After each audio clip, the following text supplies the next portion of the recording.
So yesterday, Apple held their big WWDC 24 keynote announcing all of the new operating systems that'll be coming out later this year. And we got a lot of new features for a lot of operating systems and some new features for some of the operating systems, like Vision OS. But for this video, I want to talk about the two operating systems I've been using since yesterday in the developer beta, which is iPadOS 18 and iOS 18. Talk about some of the new features they added, some of the little things that I haven't seen people talk about very much, and of course, I'm going to talk a little bit about my opinions on Apple Intelligence with their new AI integration. So let's dive in. And yes, you can get the developer beta for iOS 18, iPadOS 18, or really any of the OSs that they announced, but I highly recommend against it unless you have a dedicated piece of hardware for running it, and I highly recommend against running it on your daily driver, which is exactly what I'm doing, because I just don't care. And for those of you who also don't care and want to run a developer level beta on your main device, here's to the crazy ones. So the first few things I want to talk about are features that are available both on iOS and iPadOS, and the first one that is available for both of them is the ability to put your icons wherever you want on your home screen. I know, revolutionary new feature, unless you're an Android user. Look, in my opinion, if something is a good feature, it deserves to be a good feature everywhere. If you want to be mad at Apple, be mad at them for not putting this in the iPhone sooner, because you can't be mad at Apple for not having this feature and then be mad at them for adding the feature. It can't go both ways. So be mad at them for taking this long to put it on there, because I'm sure a lot of people were, but it's here now, so if you're one of those people who wasn't moving to iPhone just because you couldn't put your icons wherever you wanted, here you go, it's here now. Moving on to a feature that, well, is also something that Android has had, not for quite as long, but still something they've had before iPhone, which is custom colors for your icons.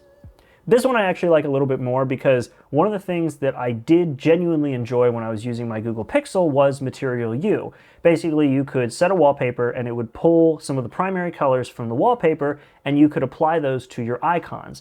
Apple is now letting you do the exact same thing, but you can also pick fully custom colors and you also have dark mode colors for your icons. Weirdly enough, I thought I'd like the dark mode icons more than just the custom color icons, but I'm one of those people where uniformity on my device is more important than multiple colors and shiny things. So having just a set color profile for all my icons is probably what I'm going to stick with more than trying in one way or another to make the dark mode icons work. It's a weird way of saying they're cool, but not for me. You can also change the size of the icons, which on the iPhone, I think I'm going to stick with the smaller icons. It just looks better in my opinion. But on the bigger screens of the iPads, I opted for the bigger icons just because it feels a little more right, a little more at home with bigger icons on a bigger screen. But that's an entirely personal preference thing. You might have a completely different opinion on that, but that's fine because now you have all these customization options available right on the iPhone.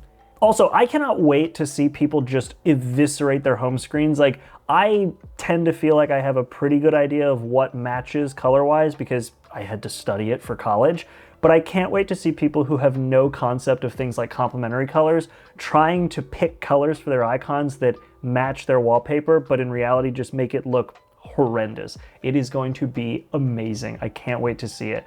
I hope that some of them just end up being the most horrific color combos because it'll just be funny. Apple spent all this time designing these beautiful icons and they're just going to watch their users eviscerate them. I cannot wait.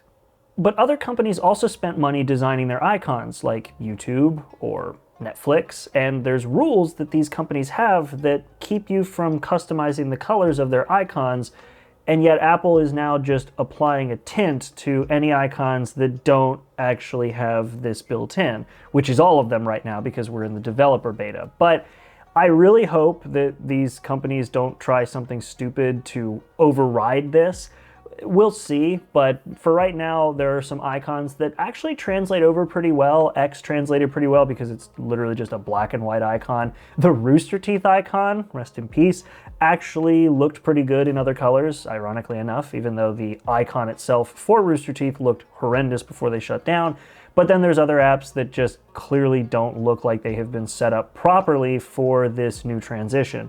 One of them being the built-in Maps app, which is kind of odd, but yeah, we'll see how that goes. Right now it's just a tint filter for the color, but it seems like Apple's going to require everybody to make a dark mode filter at least, which hopefully will help with that tint to complement everything else.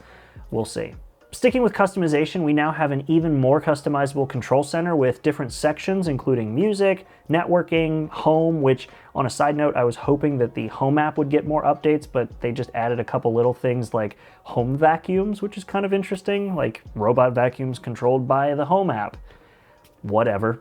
But anyway, you can customize your control center even more. You can add other sections. We have third-party apps now with more flexibility within Control Center, and overall, I'm just kind of excited to see what they do with it. I am glad to see that we don't really have to go hopping into a bunch of submenus to do things like control your music or switch which device you're controlling for your music, because as somebody who has music playing on HomePod sometimes or headphones other times, having to switch between them can be a bit of a pain in the butt because you have to open it in its own little section and then select something different, whereas now you just have a music section with a dedicated spot for other speakers. So, nice work.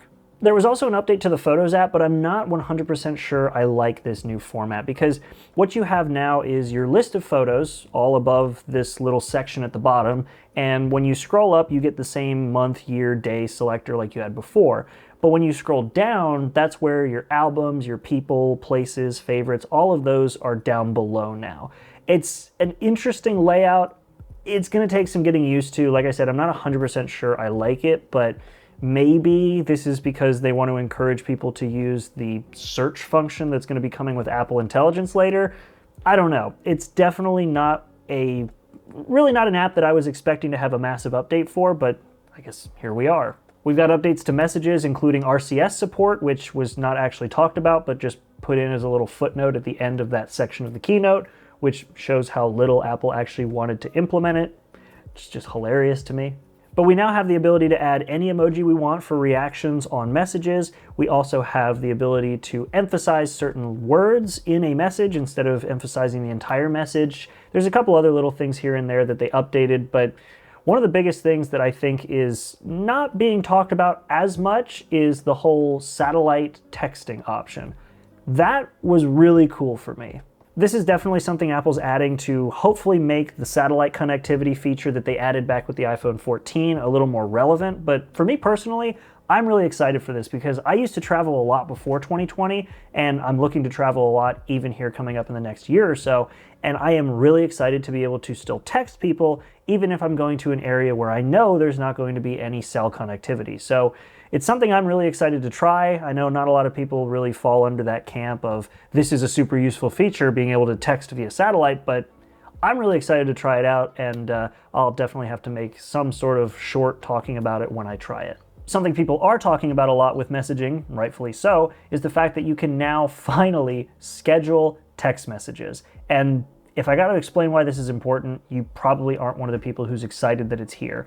But the fact that you can now send a text to somebody at a specific time instead of having to remember it or set a reminder for it or whatever the case may be is just so cool. The Mail app was updated, but I don't usually use Mail for much more than looking at people trying to send me cheap Chinese products to the channel to review, so that's really not going to be huge for me, but there's better organization and some things that other Mail apps have had for a while, so Apple is definitely playing catch-up here. Just like how they're playing catch-up with the whole Venmo and PayPal tap-to-pay function, where instead of having to text somebody money through Apple Pay, you can just hold the Apple Pay function right up to their phone to send them the money. Pretty cool. I don't really hope that Venmo or PayPal die off, but it's cool that Apple is now up to a similar feature parity to those other two apps, so cool.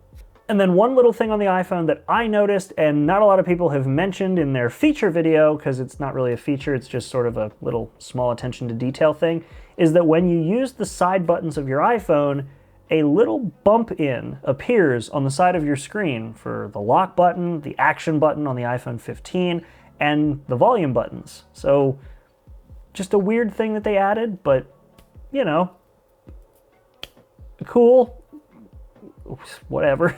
So with those iOS features out of the way, let's go ahead and take a look at iPadOS. Now, at time of recording, I've been writing a video about iPadOS and the iPad Pro because I feel like iPadOS is a fantastic piece of software for the iPad Air, the standard iPad, the iPad mini, but when it comes to the iPad Pro, the hardware in the iPad Pro has a ton of potential.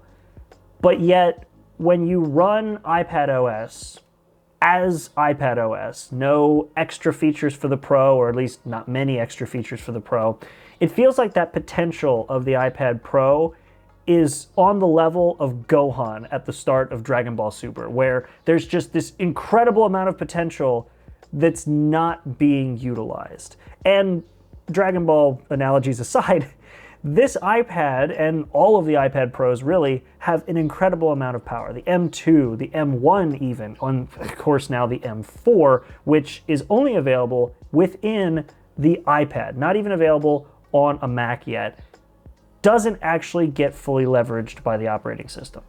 It's just so weird to me. And if you were expecting iPadOS 18 to really leverage the new hardware of the new iPads, sorry, it's just not happening. Honestly, at this point, as much as I had hoped that we would see some sort of bridge between macOS and iPadOS, and a lot of people were hoping for that, I don't think it's going to happen. I think what's more likely to happen with iPadOS is that it's going to continue to be limiting for the hardware, but the apps that can run through it will hopefully be what actually leverages the hardware inside, like Final Cut, Logic, DaVinci Resolve. I really hope that those are what ends up leveraging the hardware, because it's pretty clear at this point that Apple just has no interest in using the full potential of these iPads just running the OS, is what it is. But I mean, hey, at least we got the calculator on the iPad finally, which I was ready to just completely obliterate Apple in terms of just jokes about the calculator, because it took them so long to put a calculator on the iPad. But one of the things that I remember from an interview between Craig Federighi and MKBHD was that Craig Federighi said, we don't want to add a calculator unless we really do it our own way. We want to kind of make it our own thing, make it something that we're really proud of, or something along those lines. And to be fair, they pretty much did it. I think it's obviously easy to create a calculator app, but creating one that feels like, wow, this is the greatest iPad calculator app, that it felt like, I think we want to do it when we can do it really, really well. And we honestly have just haven't gotten around to doing it great. So that day may come, but not only is it just a calculator with a scientific calculator, but it also has math notes. And this is something that I look at, and it's probably the only thing that makes me wish I was born a little bit later. Because if I had this in school, I probably would have been a half-decent student.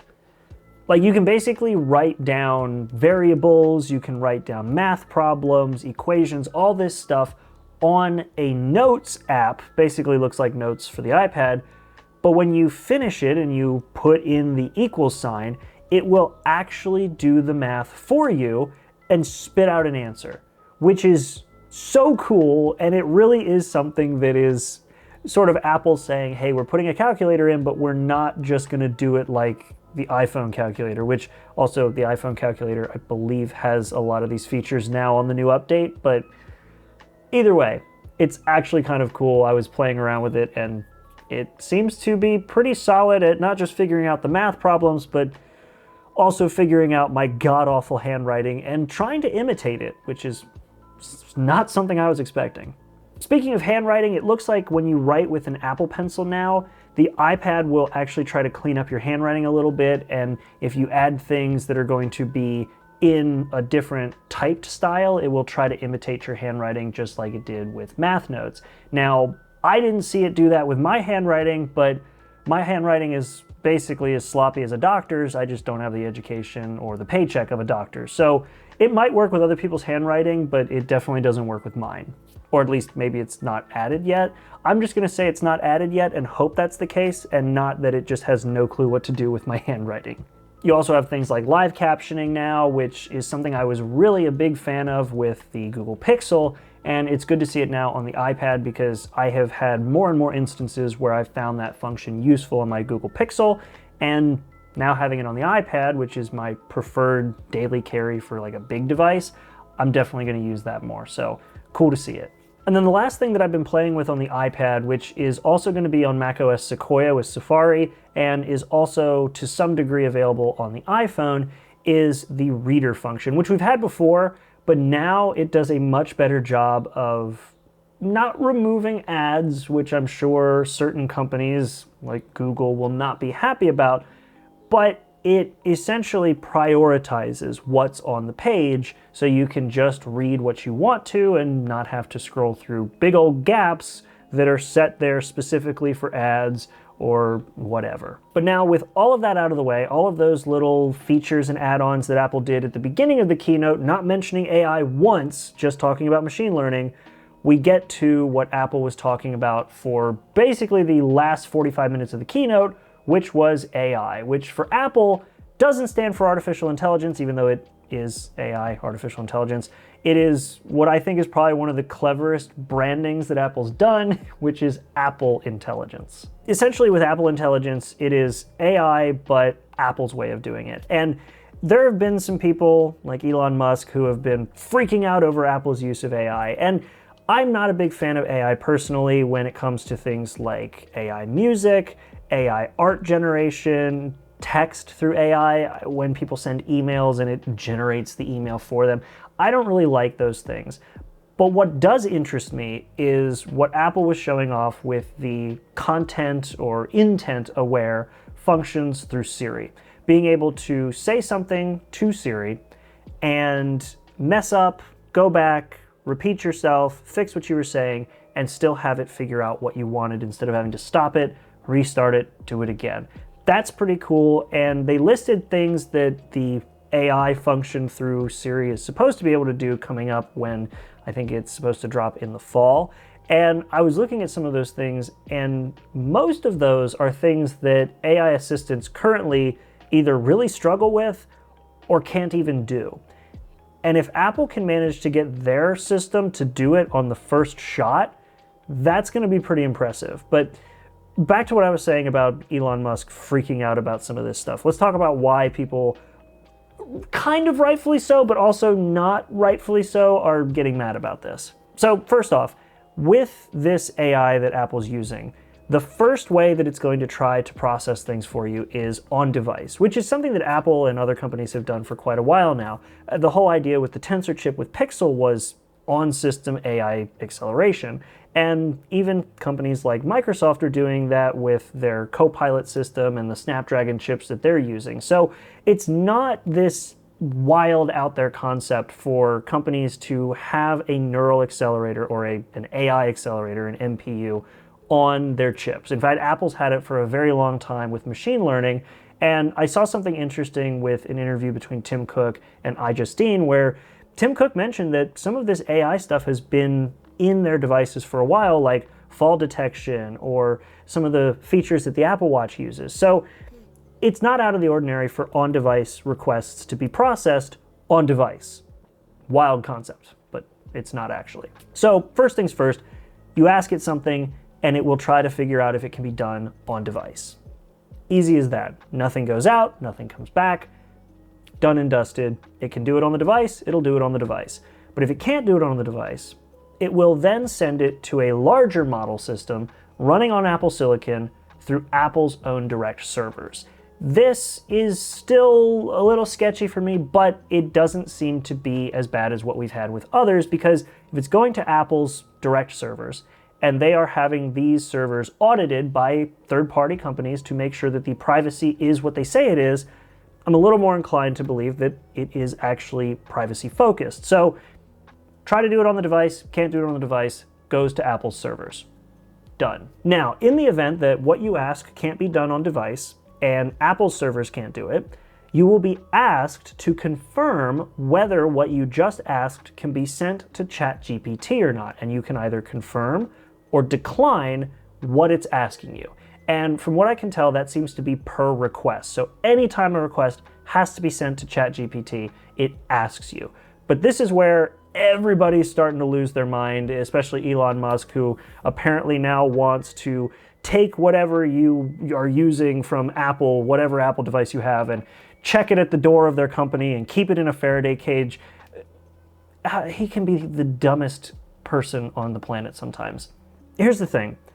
If you can tell your device, yes, I want you to send something to ChatGPT, that is your choice as an end user. And from what I can tell from the way that Apple's describing things, it seems that it will be a per request thing, and you can decline it if you don't want it, and it'll just tell you, hey, we're not doing that.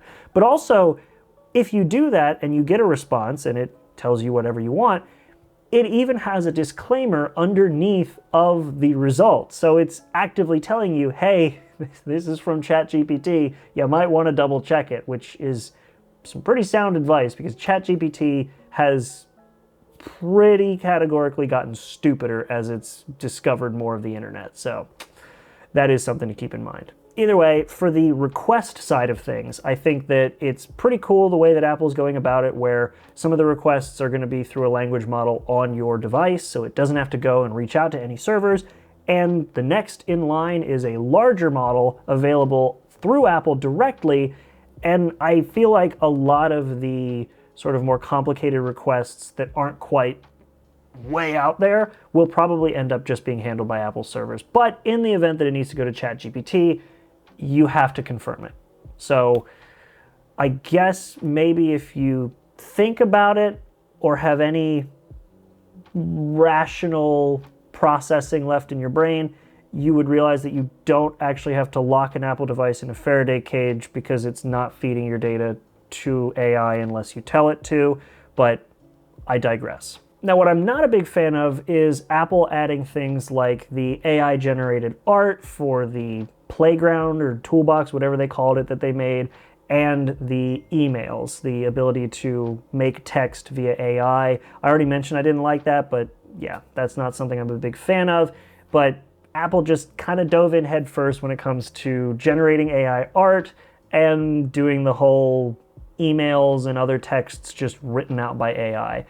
I don't like that. I don't mind the AI emoji thing. I think that's kind of neat. And we haven't really gotten any like AI music stuff, which is good. I'm not a big fan of that. The closest we've come to AI in any of Apple's music apps is machine learning, which is used to separate the different stems of your music tracks, which that's machine learning, and then there's AI, and there hasn't been a clear separation or clarification of what is what. So I don't mind that, but I'm glad they haven't given you the ability to make like Hollaback Girl sung by Johnny Cash.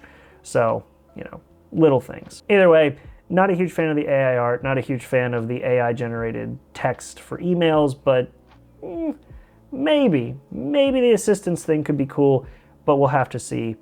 Until then, that is it. Those are my thoughts on iOS, iPadOS, and Apple Intelligence. Figured I'd combine those all into one video because, of course, iPadOS and iOS are very similar, introducing a lot of features that have been around for a while with other platforms, like Android, but also kind of giving certain functions that we've asked for a unique take, like the calendar. And then, of course, Apple Intelligence being in this video because I don't think many people are going to use Apple Intelligence on the Mac, but I could see a lot of people using it on the iPhone and the iPad. So let me know what you all think in the comments about the new versions of iOS, iPadOS, and Apple Intelligence. Do you like some of the new features that are actually kind of old features? What do you think about the calculator app? And are you going to go the Elon Musk route of putting all your Apple devices in a Faraday cage and developing your own phone to compete because you don't understand what the AI actually does? Or are you going to think rationally about it and see where things go from here? All those things, let me know in the comments. I'm curious to know your thoughts. And aside from that, thank you so much for watching. If you enjoy this content, definitely make sure to give it a like. And if you want to make sure you don't miss more of it, go ahead and subscribe because I've got a couple other videos coming out. I am currently loading Sequoia onto my test Mac Mini. We'll see how that goes. Until then, thank you so much for watching, and I will see you all in the next video. Make sure to be there and have a good one.